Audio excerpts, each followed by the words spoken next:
Hello and welcome back. So this video is for class 12th and we will continue with the chapter Magnetism and Matter.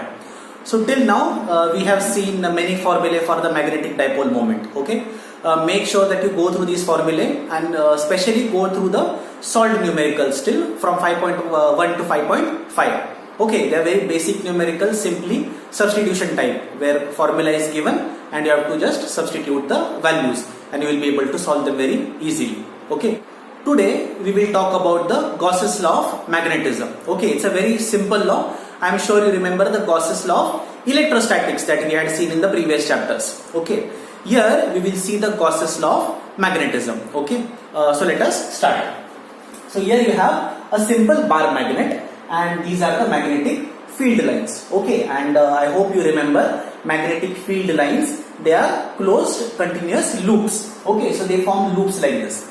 So from the outside of the magnet, how the loop goes? It goes from north pole to the south pole. But inside it will go from south pole to the north pole. Okay, this is very important to remember. If we understand this concept, we can understand the Gauss's law of magnetism.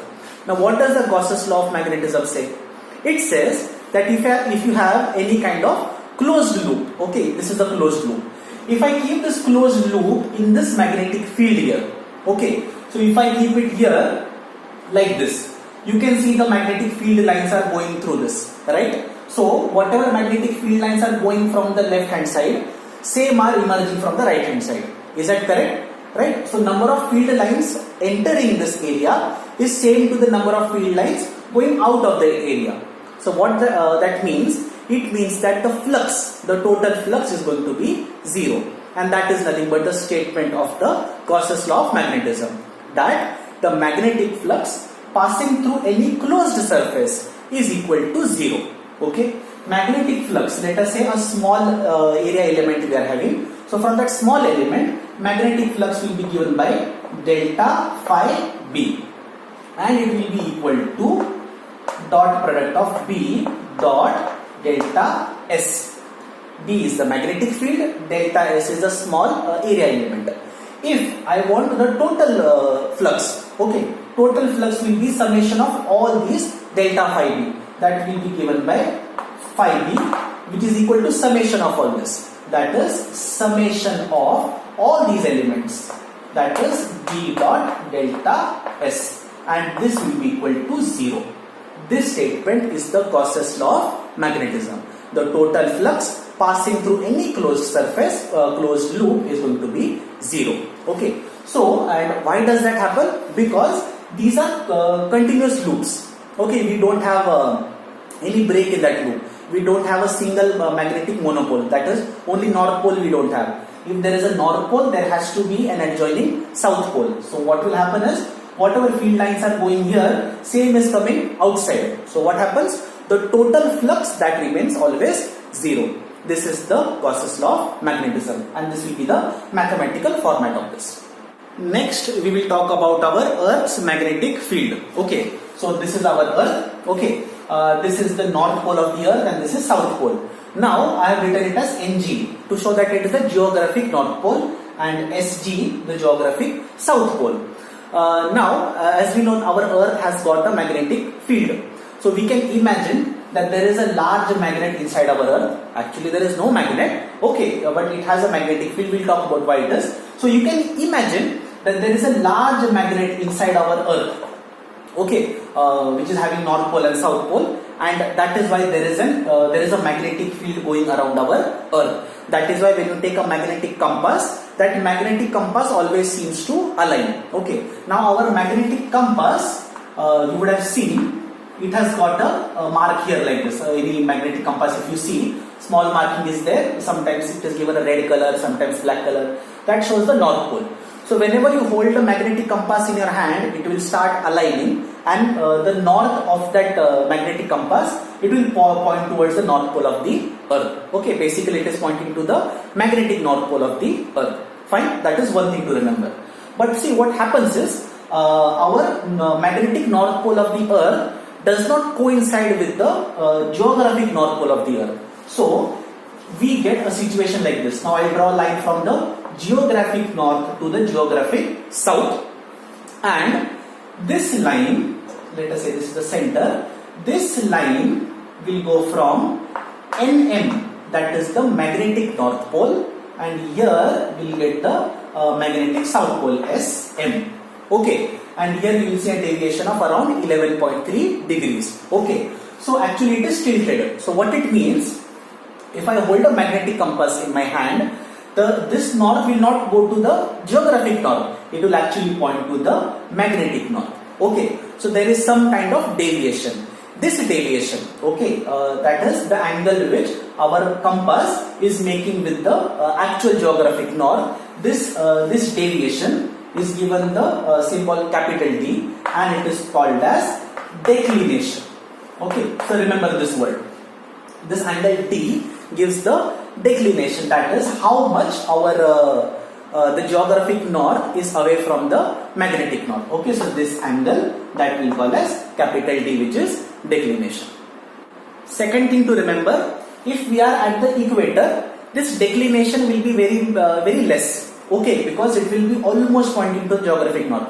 But if we are very much higher, let us say in a country like China or in a country like Russia. So from Russia, if we are testing, we will see this angle of declination is very large.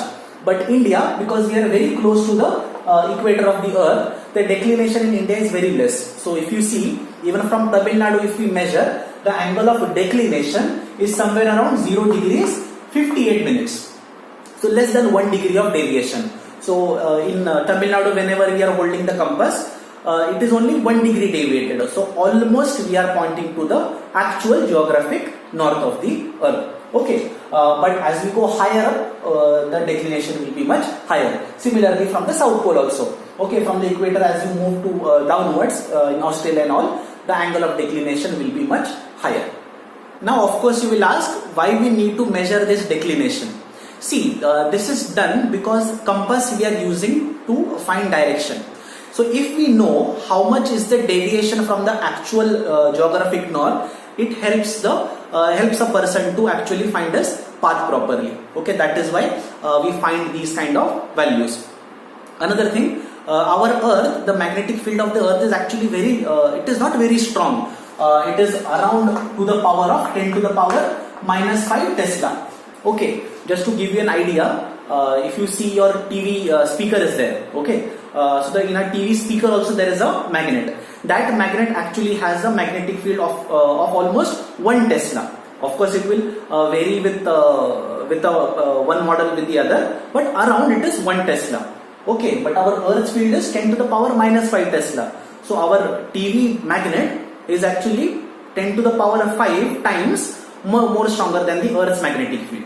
So our Earth's magnetic field is not very strong, but because it is around the Earth, okay, its effect is felt everywhere. Right, the intensity is much more. But our TV magnet, you will see after some distance, it will not display the magnetism. But it actually has a stronger magnetic field. Okay, these things are just to be remembered to understand the concept. Don't worry, this will not be asked in the exam. So one deviation occurs that is along this line. Okay, from the geographic north to the magnetic north.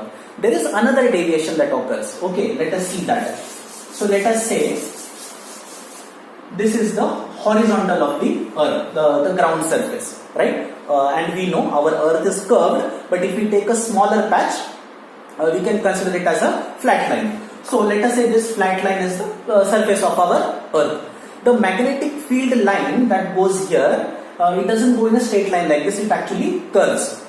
At the equator, the field line will be parallel to the horizontal surface of the earth.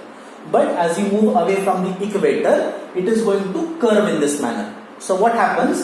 If in my hand I am holding a magnetic compass. Okay, now this line represents the magnetic compass. This is suspended on a small support.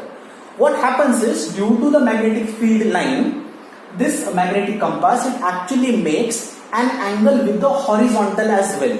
Okay, because as I said, the field line is curving. So what happens is, if this line is the horizontal surface of earth, the magnetic compass, it actually tilts like this. Okay, the tilting will be more as we are farther away from the equator. At the equator, this tilting will be almost zero. So it actually tilts like this. Okay, So this direction, this will actually be the magnetic field of magnetic field of the earth. We denote it by BE. This, as we said, makes an angle with the horizontal, right? So this line, this is the horizontal. We can resolve this vector BE into two components. One is the horizontal component. This I will call BE.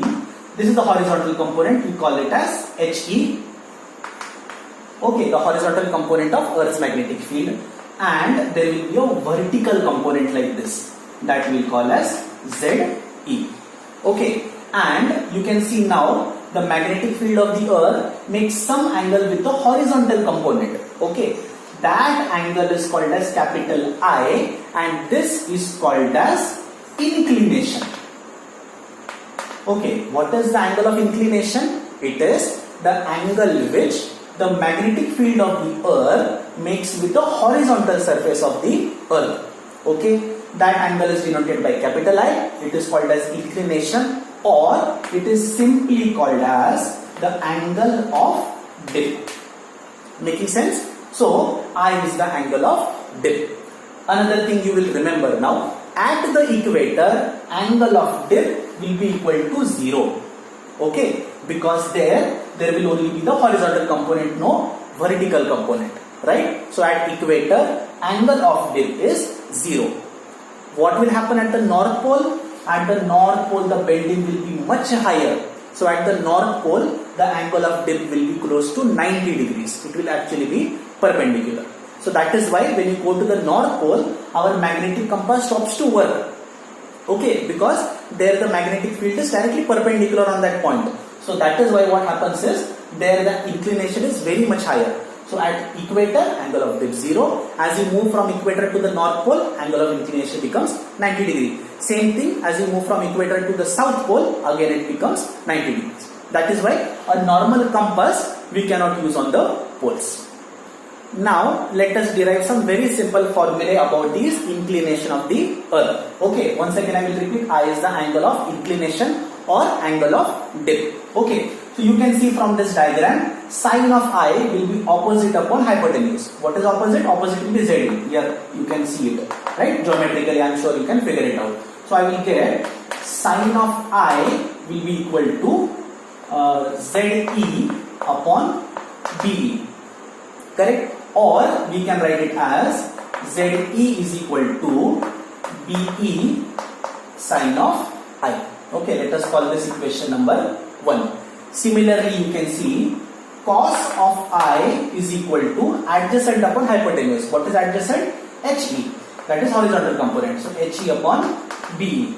Or you can say HE, the horizontal component, is equal to BE cos of I. Let us call this equation number 2. And I am sure now you can notice, if I divide equation number 1 by equation number 2, we will get ZE by HE is equal to BE sin I upon BE cos I. BE gets cancelled. Sin I upon cos I is nothing but tan I. So we will get, therefore we will get, dividing equation 1 by equation 2, ZE upon HE is equal to tan of I. Let us call this equation number 3. So all these equations, these can actually help you to determine how much will be the angle of dip or angle of inclination. And why we find angle of inclination? Once again, you can actually locate a particular point on the earth based on this angle of inclination. Okay, so that is why, and sometimes these kind of numericals may be asked in the exam. Okay, as you can see, the solved numerical that you have, okay, that will help you to figure out how to find this. So I hope that concept was understood. Make sure you go through solved examples 5.6, 7 and 9. Okay, these will help you to understand the concept better. Next, now we are going to talk about the concept of magnetization and magnetic intensity. First, let us see what we mean by magnetization. So here in my hand, these are some pins. Okay, these we call as magnetic material. Why we call them magnetic material? If I bring these pins close to a magnet, I will see that the pins are attracted to this magnet. Correct? So that means these are having magnetic properties. They are actually moving towards, they are getting attracted to magnets. and we know that materials which are made up of iron, nickel and cobalt or their alloys, these get attracted to magnets, correct? So basically when I'm holding this these pins in my hand, there is no magnet around now. So right now the magnetization of these pins is 0. Okay, how do I know it is 0? If I bring another set of pins, okay, and if I try to touch them, I see that they are not getting attracted, which means both these pins, they don't have any magnetization. Okay, but we can magnetize them. How to magnetize? We take these pins and attach a magnet, right? So now because of the magnetic field of this magnet, okay, this entire set of pins has become magnetized. So now if these pins come close to another pin, you can see now they are sticking. So we can go on adding one pin after the other, and big array you can get in this manner, correct? So this is called as magnetization. So what has happened? We have actually managed to align all the magnetic dipoles in these set of pins. Already the magnetic dipoles were there, but they were in all random directions. So net magnetization was 0, no magnetization. But when they were in contact with an actual magnet, all the magnetic dipoles came in one line. So this set of pins got magnetized, and now this pin can attract any other set of pin. This phenomena is called as magnetization. Normally, if you place a magnetic material, as I said, magnetic material which can get magnetized. So if you place a magnetic material in an external magnetic field, it gets magnetized. It also acts like a magnet. Okay, that is called as magnetization. And how do we measure magnetization? Let us see. So we say, let us say there is some material is there. Okay, if there is no magnetic field, the magnetization is 0. There will be many magnetic dipoles inside, but they will all be in very random directions like this, due to which the total magnetization will be 0. But if we put an external magnetic field, okay, like we did it with a piece of magnet, because of this external field, these magnetic dipoles, they will start to come in one line. Okay, and now it has become magnetized, right? So we measure the magnetization, which is denoted by capital M, and we say this magnetization is equal to the net dipole moment. Okay, the total dipole moment, because there might be some regions where they have not aligned, so there the dipole moment is actually 0. But we say the net dipole means total dipole moment per unit volume is called as magnetization. Okay, so once again, magnetization is defined as net magnetic dipole moment per unit volume. SI unit of magnetization will be ampere per meter. Okay, I'm sure you know how we got it. The magnetic dipole moment, the SI unit is ampere meter square divided by volume, which is meter cube. So we get ampere per meter. This is the concept of magnetization. Next, we will see the concept of magnetic intensity. So here we have a solenoid. Again, I'm sure you remember now solenoid very well. So solenoid we have attached to some external power supply. There is a current I going through our solenoid. This solenoid has got n number of turns per unit length. Because of the current going inside, there will be a magnetic field. Okay, so inside the solenoid there is going to be magnetic field. Let us denote it by B naught. And I'm sure you know how much is B naught now. B naught is mu naught n I. Okay, n is number of turns per unit length. I is the current that is going through the solenoid, and mu naught again, that is permeability of free space. Let us call this equation number 1. Now this term n into I, number of turns multiplied by the current. This term is denoted by capital H, okay, which is a vector, and this is called as the magnetic intensity.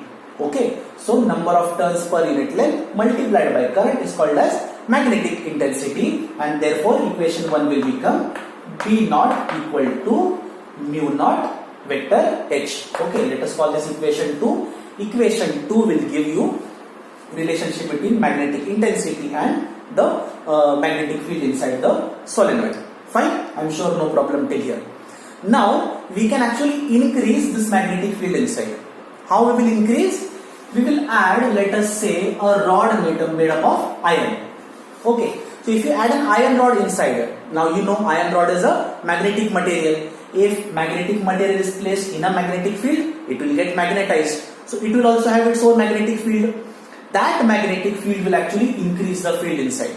Okay. So we were getting initial magnetic field of B naught, which was equal to mu naught H.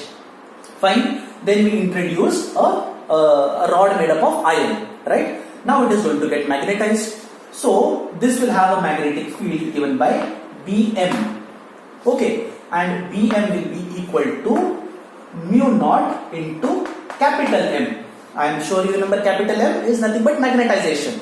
The net dipole moment per unit volume, right? So because of external field B naught, there was a field developed in the soft iron core, which is given by Bm and which is equal to mu naught M.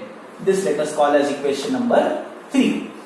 So how much is total field now? The total field inside will be B naught plus Bm.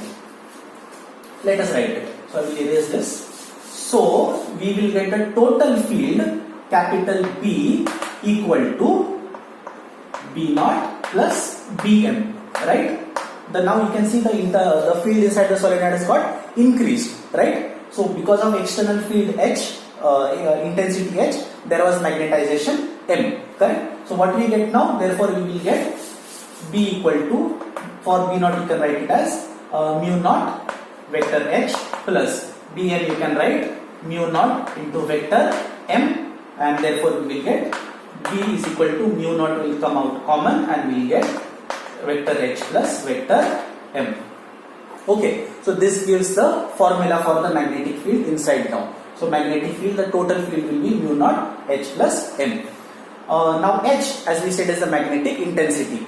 Magnetic intensity has got the same units as that of magnetization, which is ampere per meter. Okay, so therefore we will get B is equal to mu naught H plus M. Let us call this equation number 4.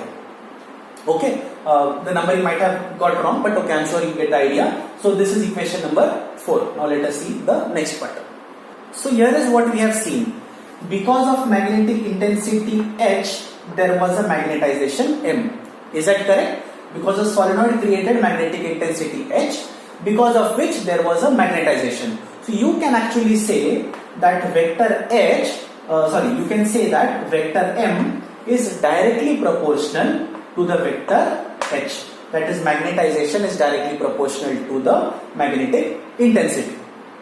And to remove the sign of proportionality, we will therefore write vector M is equal to, we add a constant. This is pronounced as chi. Okay, so chi vector H. Let us call this equation 5. Chi, this is called as magnetic susceptibility, and magnetic susceptibility chi is equal to vector M upon vector H. Let us call this equation 6. So this is a new quantity we have seen, that is called as magnetic susceptibility, which is the ratio of magnetization to the magnetic intensity. Using equation number 6 in equation number 4. What was equation number 4? It was B is equal to mu naught vector H plus vector M. We will use equation number 6 here, and therefore we will get mu naught into H plus M, we can write as chi into H. Okay, so what we will get? This we will get as mu naught into 1 plus chi, and this H will come out. So this gives magnetic field. Let us call this, I think, now equation number 7. Again, we have got another constant 1 plus chi. This 1 plus chi we can write as mu r. Why we are simply writing it as mu r? Because see, chi is a constant and 1 is a constant. So 1 plus chi can also be treated as another constant. So we have written 1 plus chi as mu r. So we will get B is equal to mu naught mu r, because 1 plus chi has become mu r into vector H. Equation number 8.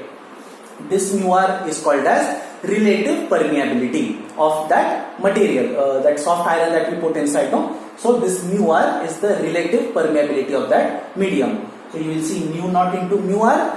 Mu naught into mu r can be simply written as mu, which is called as the permeability of that medium. Okay, so this is another equation you get.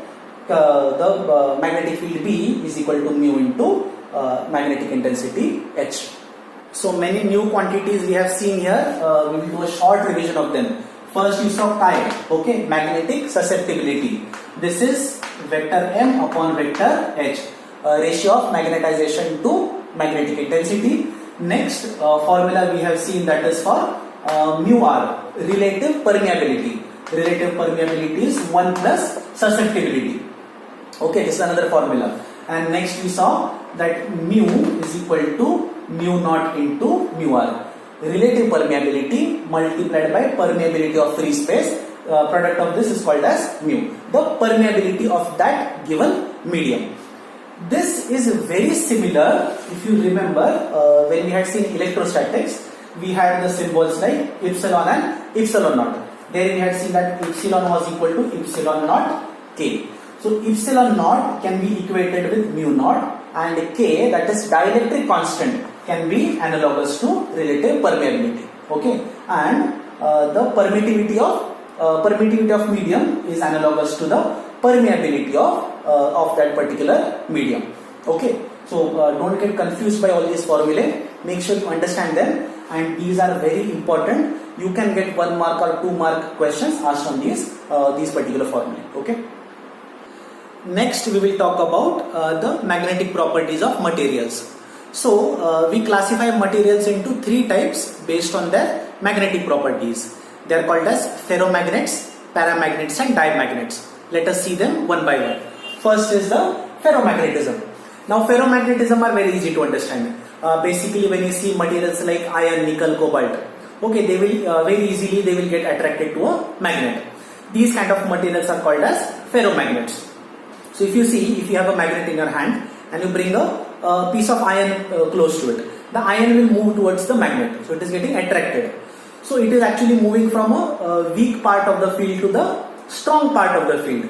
So when such a material it is displaying this property, it is known as a ferromagnet. Okay, so ferromagnet, the magnetic susceptibility is very large and it is much larger than 1. Okay, that is to be remembered for ferromagnets. Second thing you will remember, the relative permeability is also much greater than 1 for ferromagnets. Next, the permeability of a ferromagnetic material will be much larger than the permeability of free space. Okay, so such kind of materials we call them as ferromagnets, which are strongly attracted to a magnet. Okay, they will move from weak part of the field to the strong part. And which are the ferromagnets? Iron, nickel, cobalt, all their alloys. Okay, gadolinium is there. So such kind of materials, these we call as ferromagnets. Ferromagnets have another property that you can magnetize them and then they will turn into permanent magnets. So we again classify them as hard ferromagnets and soft ferromagnets. So hard ferromagnets means that if they are placed in a magnetic field, they will retain the magnetism even after the field is removed. And soft ferromagnetism means as long as they are in the field, they will remain magnetized. If you remove the field, then they lose the magnetism. Fine, that is called as ferromagnetism.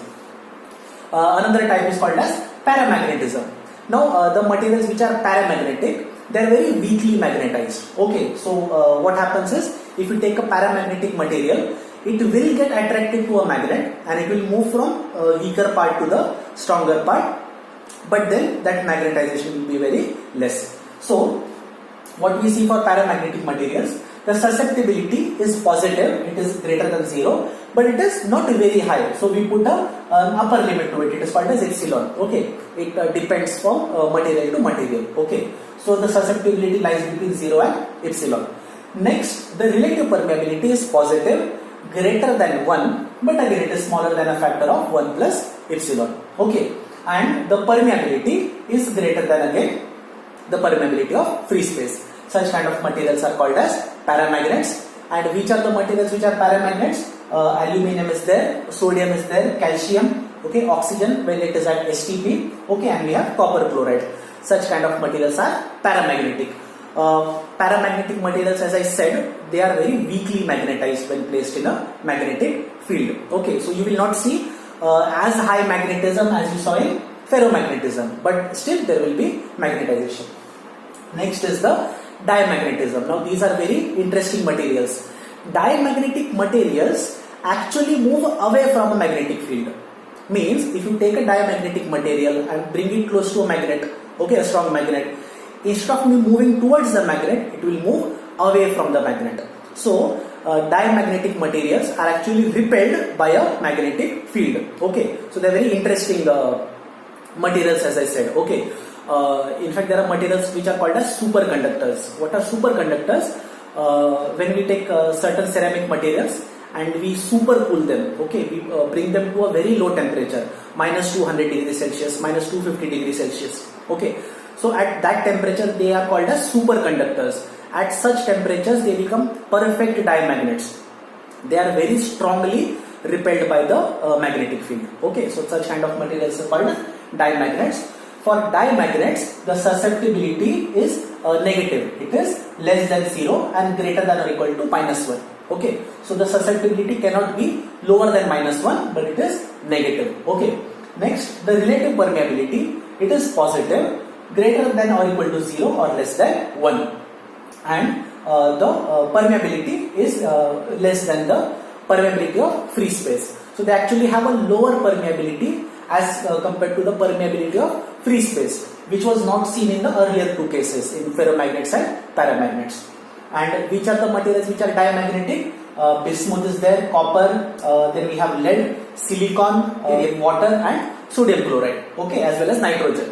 So these kind of materials, these are diamagnets.